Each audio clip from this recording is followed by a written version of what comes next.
Hi. So this is the first time I'm using a microphone, and this is actually a result of the class and the feedback that I've received. And so, a couple things on that, which is that one of the things about doing the live class is that it's one of the things that's also kind of, like one of the things about doing these and reading these. Essentially to myself in real time is that, I don't get feedback, and so I kinda just keep doing things the way that I'm doing them, whether it's good or bad, and so one of the things with the live class is that I got so much feedback about stuff that it's like I've been, um, just working on stuff and incorporating ways to just make these better. So this will represent the microphone shift, and I don't know if it's gonna sound better. I actually just tested it and listened, and, I think one of the biggest things is concentrating where the sound is coming in versus, like, taking in all the ambient noise because I do live in the city, in a city rather, and so there's, like, noise, even though I'm kind of in a relatively quiet spot. I don't know. But anyway, so that's why I'm coming on. I actually hadn't really planned on doing one of these. Oh, maybe, I don't know. I hadn't thought about it. But I'm in I'm pretty deep in the iteration of building out the class. And the thing with that is that it's the creation of its whole own thing. And that is figuring out how to organize, bite-size, sort of sequential bite-size pieces of an actual Parinama practice as a on-ramp into, into the process. And I think, as a lot of folks know, is that the book is a lot more like a textbook, which is like if you take the class, you don't just read the textbook. There's some direction and some frameworks that are used to make it more usable. So that's a big piece of it. And I think some of the stuff that's happening right now, like as it relates directly to Parinama, is how important feedback is, and how in the third hub that we're in right now, defensiveness and even criticism, not even called defensiveness, kind of like in the like lives in the sort of same kind of like zone as criticism, because they're maybe two sides of the same coin. I don't know. I've never thought about, like, that's just arising right now. But like, one of the things that blocks us is that, and I write about this later in this chapter, is that if we're really resistant to critique from people, and that comes as the form even of somebody saying something and us kind of like feeling like we need to like have something to say about what they're sharing with us at times. Um, like, and yeah, yeah. But in the third hub, the softening of this adaptation is so profoundly impactful for a life. Because, and the example I use in the book comes from my own direct experience with this. And as someone who had been previously extraordinarily defensive, I learned a lot from being a boss. And one of the things was that I, I learned that folks who were really open and interested in feedback, like folks who go, "Oh yeah, do you have anything else?" You say like, "Hey, if you do it this way, or here's a way to kind of look at this." And they didn't take it personally. There was no emotional load with it. They were just kind of could see it like have this direct relationship with it and go, "Oh yeah, I'd love to incorporate that. Do you have anything else?" Versus folks who had become emotionally dysregulated, defensive, like worried, like, what does this mean that you're telling me? Am I not doing a good job? Um, Defending what they're doing instead of considering it's like, like I'm giving a piece of information to be considered, and even something where it's like, yeah, this is probably a better way to do that. And it does come from adaptations. I mean, this does it's the thing is like people who are doing that are doing it because they've formed a protective reflex. And that is a response to previous experiences. So they're protecting, it's a protection against like future, um, you know, attacks, I guess, future. So and even in that, one of the things that happens is that it's it's kind of back to the parting on my hairball, which is like you've got the reflex. There's a belief system that's formed around that, and that's like reality. What like the in air quotes, which is this kind of thing. Like, well, that's just how it is. And then the projection of what in the defensiveness, like so for someone who maybe had like a really, critical parenting, critical teaching, a boss before that had been really unfair. And now they have a belief system like this is what a boss is somebody who's going to be against you. Um, or yeah, or any kind of criticism is something that is like intended to diminish me. Um, and it's like that's reality. And then the projecting of that defensive behavior, and then the validation in terms of the world responding accordingly is like me in this instance of giving feedback, of me either not giving feedback. And so this is going full circle to what I'm talking about getting a lot of feedback from the class about things I can be doing better, to make it really good. Like, I'm really excited about making it like really good. And,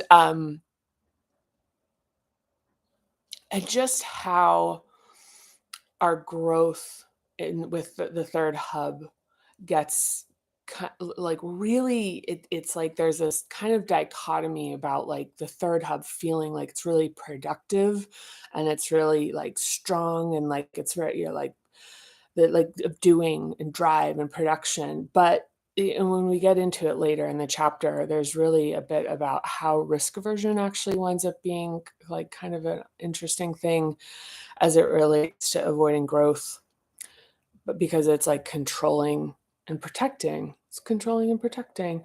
But that validation, so it's like that projection of defensiveness winds up being a validation, which is like in the cases that I kind of reference in the book, is that I'll either decide to just skip it with a person and just not bring it up because it's just takes too much time, like, especially when you're a busy leader. Like, you don't have 40 minutes to sit and talk to somebody through a nuanced thing about, like, "Hey, if you kind of approach this way," or, "Hey, this is a really great way to kind of like, sort of consider doing this in certain cases," or whatever.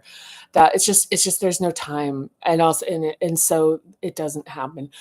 And also that even when feedback is given, that it's like really catered to kind of the lowest version of the person versus their potential.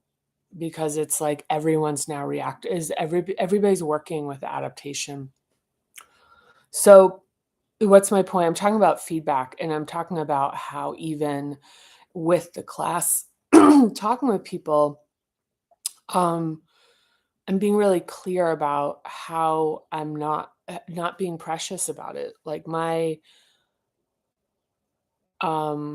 interest isn't that it's like everyone's like, "Oh my gosh, this is really so good." Like my interest is that I want this to be accessible for as many people as possible. And I can only do that if folks share with me what their experiences are and the things that make it kind of harder, and giving, and even giving point, like telling you like if it was this way it would be, a lot better for me, or that's how I learn. Like that's how I learn how to make this really like what it will ultimately be. And I even had been thinking about it because like folks there are some folks that like kind of raised their hand and were like, "Hi," like who they were, but there are a bunch of, there's just as, there are people who didn't. And, and I was thinking there's this combination of I really want people to feel like kind of like this is their space.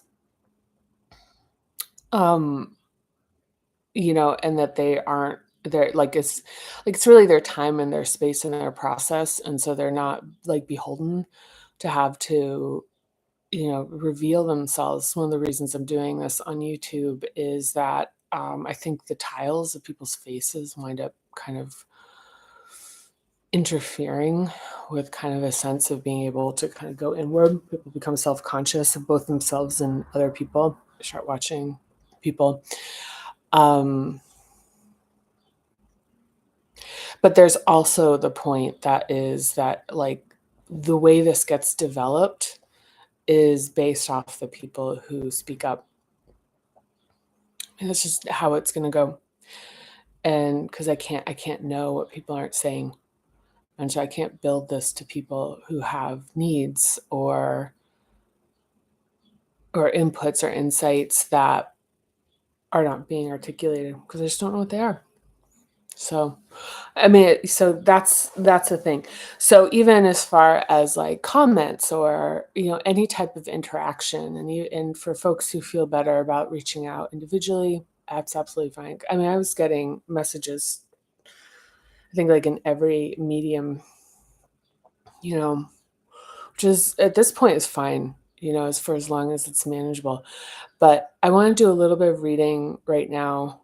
And let's see. I think you can hear this. Oh, yeah. The microphone. Actually, it just occurred to me that I'd had this whole thing about you don't know if the microphone's working. And then there's like a little microphone bar at the bottom of the screen. Oh, another thing is that last night, when it was flickering, I was like, oh, great. Here's another thing I'm going to have to figure out right now on a pile of things I'm trying to work on. And this one is just like sort of fixing something that already kind of feels like it works. But I suspect and now feel pretty confident about the fact I had another video client running at the same time, something that I'm working with. And I think that was doing something to the camera and the picture quality last night on the last video. So anyway, I'm going to do a little bit of reading and then I'm going to wrap it up. But thank you. All comments, all interactions, liking, um, it really matters. It really does matter. I think that something as far as like thinking about the process with this is like I was saying, the thing about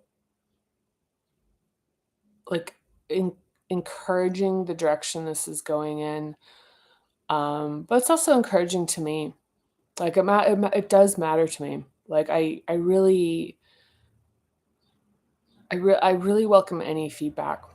Yeah, because that like look, it's way too much of a kind of like sort of unstructured tangent. But one of the things about the class and the feedback was that there was like a lot of it, and some of the things that were pointed out were just really important to hear and for me to kind of contextualize and like think about incorporating. And I won't go into all of them because there's like so much stuff in here, and you know, but anyway, yeah, thoughts, feedback, please, please, please. Okay. Also, you know what? If you're watching this, if you could comment on the sound quality and whether it seems different in any conceivable way, and even kind of things about like just notes on it. Because I think there's a chance to like because the microphone has a lot of like optimizations on it. So if you're like, it sounds a little tinny or whatever, please. So today or for this session, I'm going to read just this section of confidence versus self-esteem. And yeah, and then we're going to wrap it up. So, self-confidence is the belief in your ability. Self-esteem is acceptance of yourself regardless of abilities. Self-esteem or self-worth has a relatively consistent quality that doesn't rely on abilities or conditions. Esteem is the baseline of how people feel about themselves, regardless of circumstance, external approval, and capability. The Parinama method is an exploration for the repairing and right sizing of self esteem and self worth.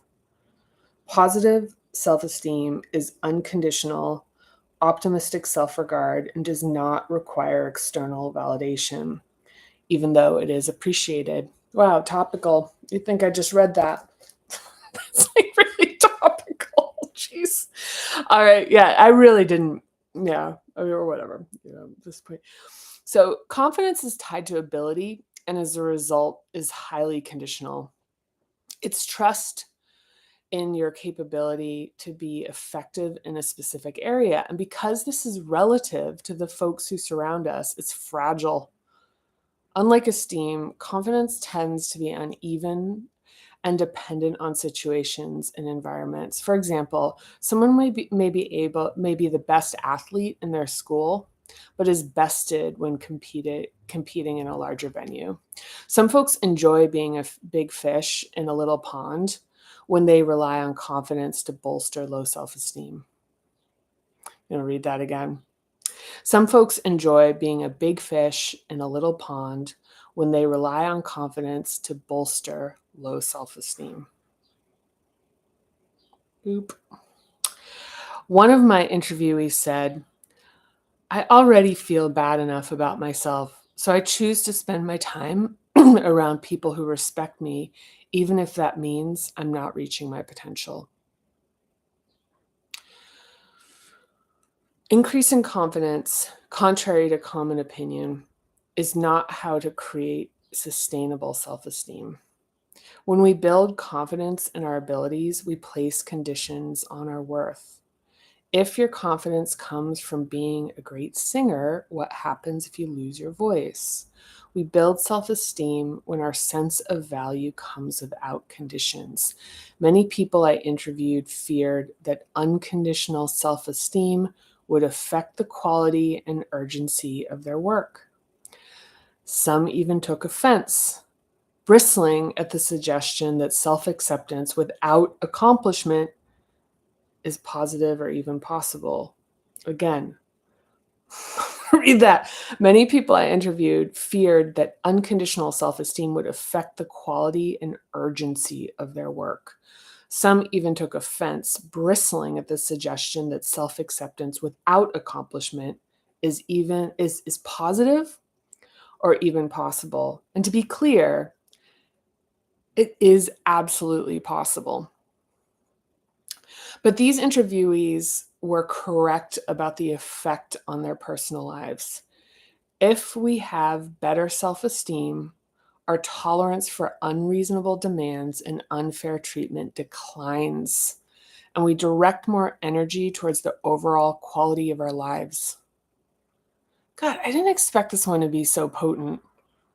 I was kind of like, oh, this one will be. It's like, whew.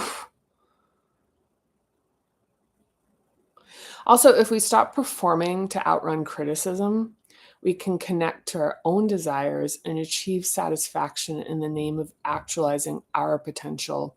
An internal drive that, despite what our conditioning may have led us to believe about ourselves, is inherent for all human beings.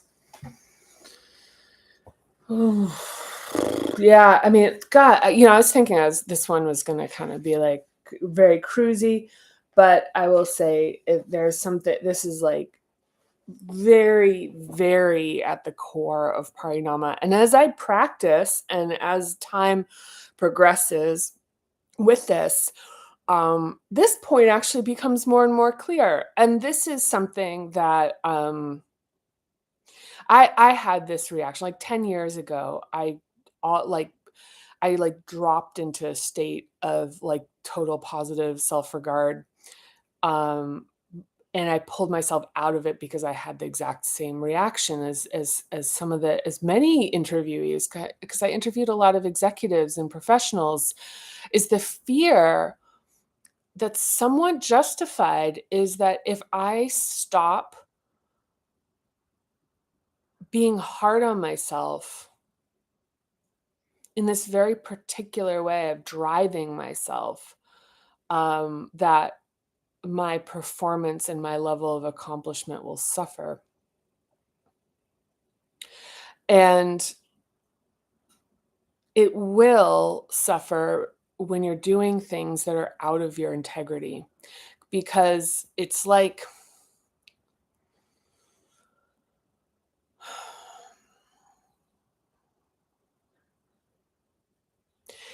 adaptation. It's an adaptation. This belief of how we work in a way that is hard in this is very nuanced. This is profoundly nuanced.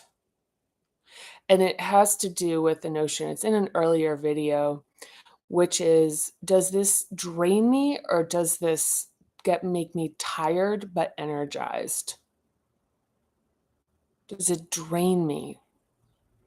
Does it put me in a state where I'm like, I like literally can only like go just sit and watch TV and zone out because there's just nothing left and it creates feelings of kind of like a sense of like, am I like do I not fully understand how the world works kind of thing and being really mentally overwhelmed in a very particular way of feeling like second guessing oneself. And the other, like the other side of this is it is hard work that is like that takes energy, but it's not draining. It's just it's tiring. Kind of like a lot of people have this direct experience with like doing physical labor about being like, God, that feels really good. I'm tired and I feel good. And they'll be like, I'm tired and I feel good, feel like I actually accomplished something. It's like, out working with your hands, like in the garden or building something or working on something. It's like, yeah, this is, it's like, wow, I really, like this kind of sense of satisfaction. And that's it because that work is like pretty high integrity when we're building things to, like working in the earth and stuff like yeah, and actually, I'm not even gonna, like, valueize that. I'm just gonna let that example stand on its own and let that land however it can land.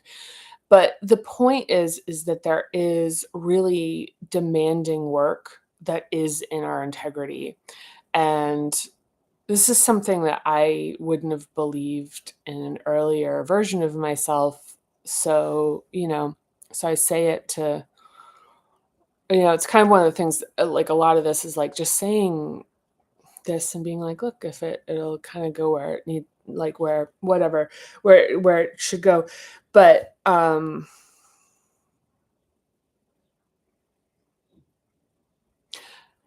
yeah, and this is not uncomplicated because there is the reality of having to earn a livelihood, and especially in like in countries where, like here in America, where you need health insurance and people are living paycheck to paycheck. And there are like considerable matters that have to do with establishing just base level first hub, and so there really is the thing, which is you do what you have to do until you can do what you want to do. And So so in the nuance of this and one of the things is, like, nuance sometimes feels like a reversal on an original opinion, but it's really, like, the complementary opposite, of of two things that seem conflicting actually working together in a way that like sort of optimizes the truth. And one of those things is, and in my own experience, is how much of this very grindy, depleting work I had to do, um, to put myself in the position that I or be in the position, I'm not gonna say put myself, to be in the position that I could do what I'm doing right now, which is incredibly hard work. It's but it doesn't fall within kind of, I guess, like the practical parameters at the moment that it's like sort of like a, high financial yield enterprise. But um but I want to introduce that. And I want like both like I just want to introduce this notion of the like self-esteem, like base level sense of like self with confidence and like these conditional manners of like having being able to like have regard for ourselves along with compassion for the stages and times of life where like maybe we're not ready to let go of, maybe we can't. I mean, like one thing I see, I'm kind of like this is a bit, one of the things that I remember being afraid of was losing that drive because I knew the work I was doing was not like it was just so out of alignment for me in a lot of ways. Because working with people who,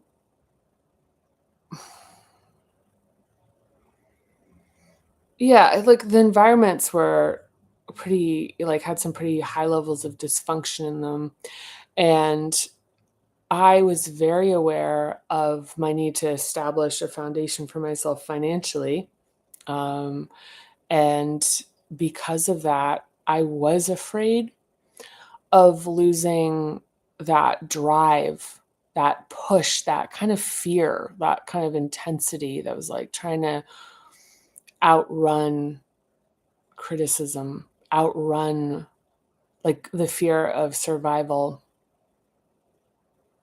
Yeah, so I have compassion for it. And I understand it. I've direct not only compassion but direct experience with it. So, I mean, this is a discussion. It's nuanced, and and there, like where I sit right now, I really there's like a selective memory, like kind of version of saying this, which is talking about what I know now about existing in a place of like higher integrity and the fact that life is actually there's this kind of ease of direction, in terms of being like it's kind of like I was thinking like the migration patterns of geese, and that there's just this kind of natural intelligence that shows away. But the thing is, and that's like a really nice thing to hear. It's like, oh, isn't that great? And also the thing about ideas, people are like, I want my big idea. And it's like, no, you have to have this openness to ideas, plural, because it is kind of like you take a step and the next one reveals, the next one reveals, the next one reveals. And if you are still in a state of like really working through some deeper like conditioning patterns in like primarily in the first hub and practical realities of like socioeconomics, I feel like it's kind of a, there's a real like lack of consciousness and even like responsibility to present this as something that would be a transition that's just like someone just should make it, it's like you should just realize this is all it takes. And I think this is one of the things where, in like social media where you see people giving advice about abundance and scarcity mentality, and folks being hard on themselves about having scarcity mentality. Um, I think there's a really important place for having, like, understanding, self-awareness, and compassion about the position that we're in as it relates to, on one side, the practical reality of having to establish, like, I'd say, like, for the most part, finances. I mean, there's other components, but finances, I'm gonna say, is, like, the key element here. And also the work with the adaptations that are related to vigilance and feeling safe and trusting that there's that things could possibly, like, that the solutions do reveal themselves and opportunities make themselves visible when we kind of follow this divining rod of our integrity. But I mean, as somebody who's in this state, okay, I really, and it's almost a way that I know people who aren't, is that you would present this as being this, like, straight up fact. Maybe I'd say in a sustained state, without having proper appreciation for the importance of establishing the foundation of trust, of security, on both the practical and the, like, felt sense. Yeah. I mean, it's just the order of operations, even in terms of the hubs and the nervous system development, is that it's like, unless we feel the sense, like, unless we feel security, this ascension is like the ascension to having, like, greater self-esteem and trusting the world and all that kind of stuff. It's like, if you don't have the foundational trust established, how do you, like, enter into states of sustained trust? It doesn't really make sense. So part of it is about establishing that security in the ways we talk about somatically and physically as a felt sense in parinama, but also in the practical sense. And also, the thing about, like, no blaming and shaming for having, um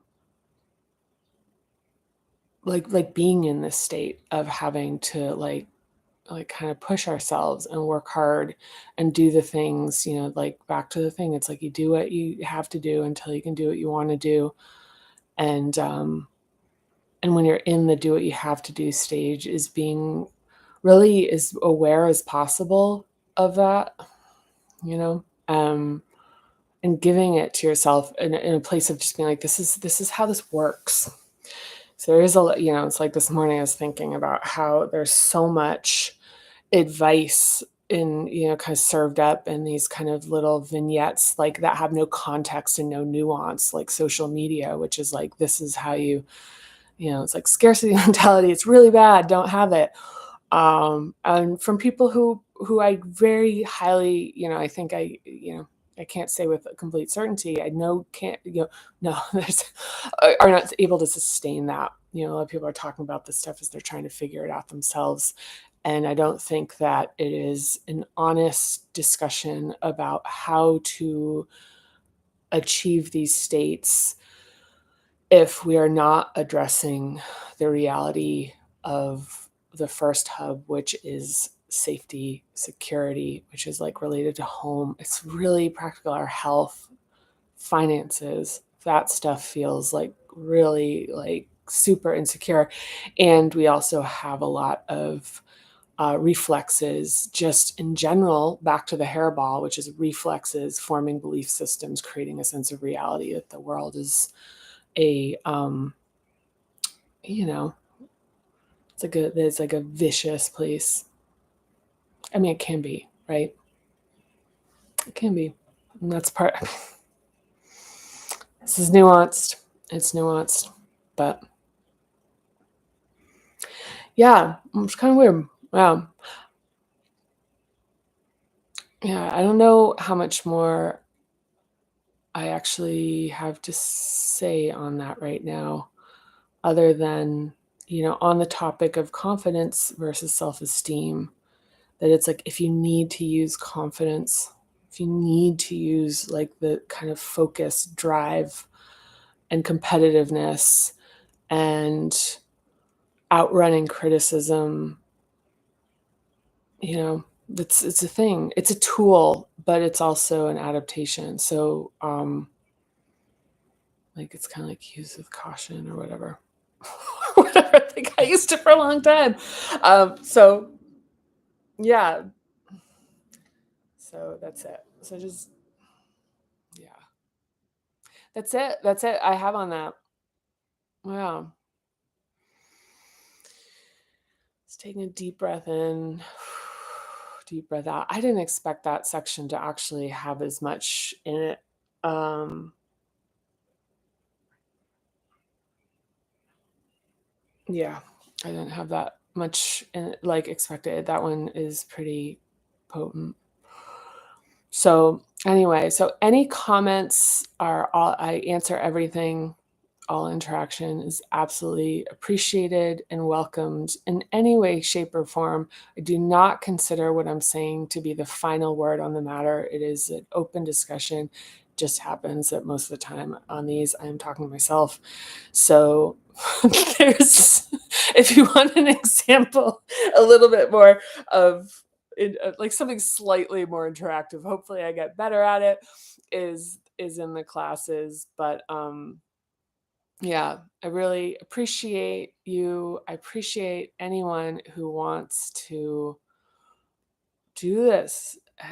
Get in here. It's a place to be. It's hard. It is really hard work.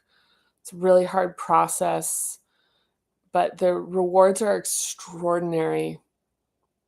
The rewards are extraordinary. I I feel like that's something I've been saying a lot lately because as more and more people have the book and are doing this, there's more of an understanding of the level of challenge when we are facing these reflexes and their origin in cases and then softening them because there's even a part of challenge which is like the shifting of our life. So when that happens. So anyway, thank you again. This went way longer. I thought this was gonna be like 15 minutes, but that's how this tends to go with me. So anyway, I hope you like my little anime stuffy back there. I like you. All right, love you, and I can't wait to see you next time. All right, bye.